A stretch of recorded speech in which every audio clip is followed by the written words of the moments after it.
In this section, we're going to cover rational functions and expressions specifically related to multiplying and dividing.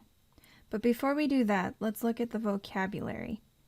A rational expression is an expression that consists of a polynomial divided by a non-zero polynomial. Some examples would include 3/4, x over y, 9 over a plus b, x squared plus 7x minus 8 over x to the third plus 512.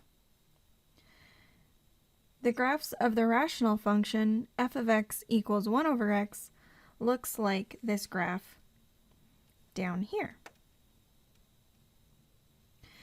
The graph has a curve in the first quadrant, and it curves around, it touches 1, 1, but then it approaches both the horizontal asymptote as x approaches infinity and the vertical asymptote as x approaches 0 from the right.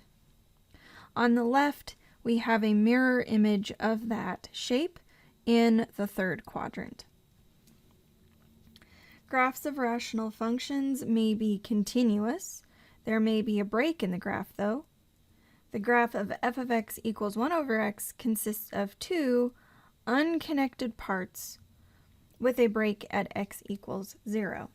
We could draw this as a vertical asymptote along the y-axis. We would call this x equals 0 if we were going to list the equation of the vertical asymptote.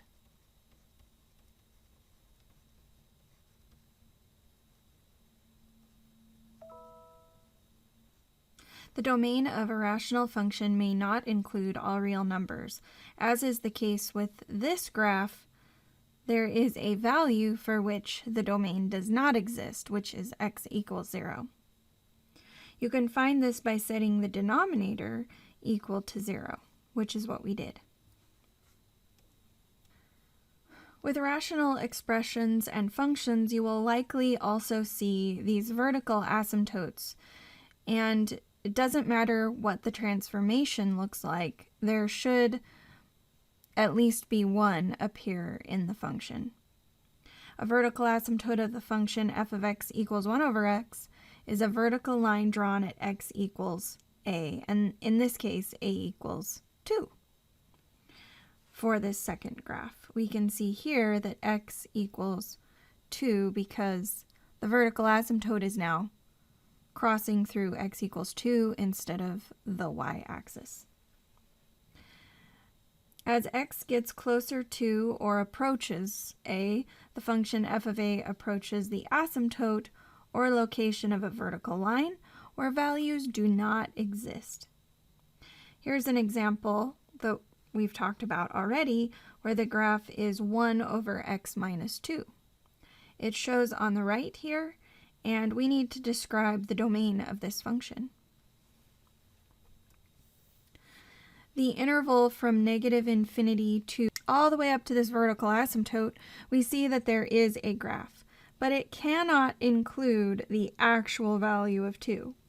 And then to the right of 2, we also have a graph. These blue lines that represent the function itself approach positive infinity in the range as x approaches 2 from the right, and the function approaches negative infinity as x approaches 2 from the left. If we want to describe the domain, we just throw out the value of x equals 2. So our domain will be negative infinity to 2, close parenthesis, union 2 to positive infinity. Notice that 2 has a parenthesis on both intervals. This means you get infinitely close to 2, but you never actually touch the value of 2 on the function. If we wanted to give the equation of the vertical asymptote, we would look at where this vertical asymptote crosses the x-axis. It crosses the x-axis at 2, And so the vertical line that defines the asymptote is at x equals 2.